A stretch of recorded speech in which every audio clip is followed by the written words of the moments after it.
চলে আসলাম তোমাদের সামনে নতুন একটা ভর্তা রেসিপি নিয়ে। এই জায়গায় দেখো, এই যে আলু আর সিম সিদ্ধ করে রাখছি, আগেই সিদ্ধ করে রাখছি।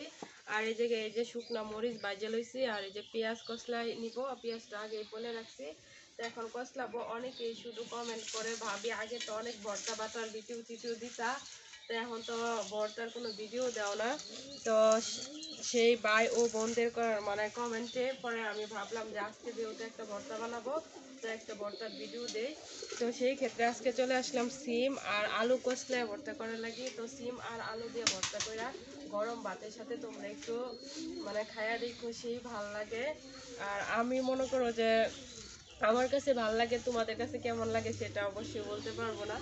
তো আমার কাছে ভালো লাগে বিদায় আজকে আমি এই ভর্তাটা করছি। তো এটা হলো নতুন রেসিপি, আমাকে কি সবসময় তো অন্যরকমভাবে ভর্তা করে খাই। তো আজকে একটু কসলাই ভর্তা করে খাই দিই কেমন লাগে। আর এই জায়গায় মনে করো যে কসলানির সাথে সাথে দেখাইতেছে এই যে আমি পাতলায় খুদের ভাত রান্না করছি আজকে। এই দেখো, নতুন চালের খুদের ভাত রান্না করছি। আর এই খুদের ভাত দিয়ে আর এই সিম আলু ভর্তা দিয়ে তারপর কিন্তু খাবো। তো এটা কষলানোর পরে আমি কিন্তু সিম তারপরে আলু এগুলা কিন্তু একদম এটার ভিতরে দিয়ে কষলায় তারপরে কিন্তু ভর্তাটা তৈরি করে নেব। তো এখন আমার পেঁয়াজ মরিচ কষলানো হয়ে গেছে। তো অবশেষে এই যে এটা দিয়ে দিচ্ছি, এটা দিয়ে তারপরে কিন্তু আমি এটাকে এখন কষলাবো। তো আলুগুলো আমি আগে একটু মানে কষলা নিলাম, কারণ কেন আলুটা তো একটু শক্ত একটু হইব। এই দেখো, আর এটা কিন্তু নতুন আলু দেখে আমি কিন্তু মানে খাওয়াটা একবার তুলে দিচ্ছি। তো সবগুলো এখন একসাথে দিয়ে দিব, দিয়ে তারপরে কিন্তু কষলাবো। মানে সবগুলা একসাথে ঢেলে নিয়েছি, এখন শুধু আলুটা এক সাইড করে একটু কষলাবো। আলুটা এই যে এক সাইড করে নিচ্ছি, নিয়ে তারপরে কিন্তু কষলে তারপরে কিন্তু সিমগুলা কষলাবো। তো বন্ধুরা দেখতেই থাকো আমার আজকে নতুন ভর্তা রেসিপিটা। আর তোমাদের কারো যদি এরকমভাবে খাইতে মন চায় তাহলে কিন্তু খাইতে পারো। আর আমি সুন্দরভাবে কিন্তু কষলে আনিতেছি। আর এটা কিন্তু মানে গরম ভাতের সাথে খাইলে কিন্তু সেই ভালো লাগে। আর এটার সাথে কিন্তু একটা পাতা দিতে হয়। তো আমার ভর্তাটা কষলানো হয়ে গেলেই কিন্তু আমি চলে যাব আমার বাগানে পাতাটা আনতে। তো তো এখন আমার আলুটা কষলানো হয়ে গেছে। তো এখন এই যে সিমটাও কষলাই নিচ্ছি। দেখো, আলু আর সিম একসাথে করে কষলাই তারপর কিন্তু ভর্তাটা করে নিচ্ছি।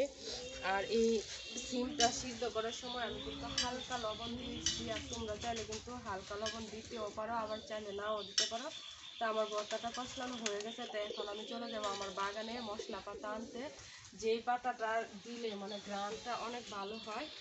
তো সেই ক্ষেত্রে যে আমি হাতটা একটু মুছে নিচ্ছি, কারণ পাতাটা আনতে আমার হাতে অনেকটাই ভর্তা লেগে গেছে। তো এখন এই যে এটা হাতটা মুছে তারপর কিন্তু চলে যাবে বাগানে, পাতাটা নিয়ে আসতে তো চলে যায়। সেই পাতাটা আমাদের এলাকায় ধনিয়া পাতা বলে পরিচিত। তো কি পাতাটা, সেই পাতাটা তোমাদের কাছকে দেখাবো। তো অনেকেই কমেন্ট করে যে ভর্তার মধ্যে আমি প্রায় সময় পাতাটা দিয়ে থাকি, যে ভাবি এই পাতাটা কি বা আসলে কি নাম তার একটু বলো।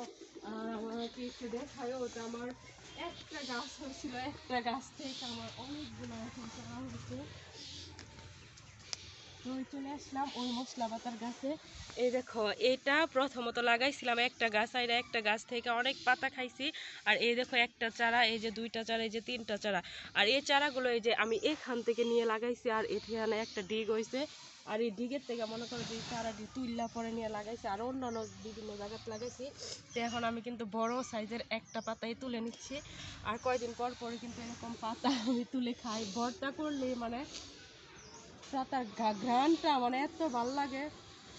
তোমাদেরকে একটু আসলে তোমরা যদি আর যারা মনে করো যে এই পাতাটা খাইছো তারাই বলতে পারবে একমাত্র এই পাতাটার ঘ্রাণ যে কত সুন্দর আর কত ভালো লাগে। আর খাইতে অসাধারণ একটা টেস্ট আসে এই পাতাটার মানে ঘ্রাণটা। তো এখন চলে যাব আমি ভর্তার কাছে, এই পাতাটা নিয়ে পাতাটা ধুয়ে তারপরে পোলে ভর্তাতে দিয়ে মা খাইয়ে নিব।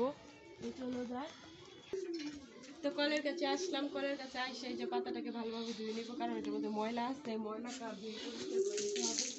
তো পাতাটা আমি ভালোভাবে ধুয়ে পরিষ্কার করে নিচ্ছি। পাতাটা ধোয়া হয়ে গেছে। তো এখন চলে যাবো ঘরে, ঘরে গিয়ে পাতাটা পড়লাম পরে ভর্তার মধ্যে দিয়ে দিব। এই যে পড়লাম আমি আমার স্থানে, দাউডা লয়ে নিলাম, দাউডা লইয়া তো এই হলো ভর্তার কাছে আয়া পড়ছি। পাতাটা পলতাছি, পাতাটা কাটটা দিতেছি, একটু কাটটা ছোটো কইরা তারপরে কিন্তু চিকন করে পলবো। এই যে দেখো আমি চিকন করে একদম চিকন করে কিন্তু পলতাছি। পললা ভর্তাটার সাথে যখন দিয়ে দিয়াম তখন যে একটা অসাধারণ একটা গ্রাম যে হইব, এই গ্রানটা যে মনে করো যে এই পাতাটা খাইছো ভর্তাটার মাঝে দিয়া হেরাই কিন্তু কইতার পারে। এই দেখো আমার পাতাটা ফলা কিন্তু হয়ে পড়ছে। এখন আমি এই যে ভর্তার মধ্যে সিটায় সিটায় দিয়ে দিতেছি।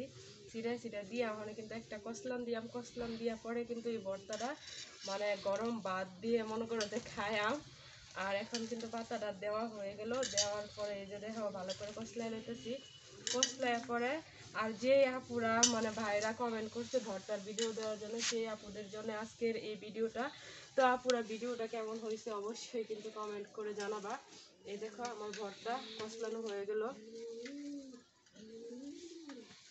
এই যে দেখো এখন কিন্তু গোল একটা ড্র তৈরি করে নিচ্ছি, একটা গোল তৈরি করে নিলাম। এই দেখো আমার ভর্তা বানানো হয়ে গেছে। আর যারা ভর্তা রেসিপি পছন্দ করো তো তারাই কিন্তু এই যে হাতটা মুছে নিচ্ছি। তো আমার ভর্তা বানানোর ভিডিওটা কেমন হয়েছে অবশ্যই কিন্তু এখন আমি একটু খাইলাম, খাইয়া পরে দেখাতে। তো ভর্তাটা একটু খেয়ে নিচ্ছি, খেয়ে তারপর দেখাচ্ছি কেমন হয়েছে। বিসমিল্লাহির রহমানির রহিম।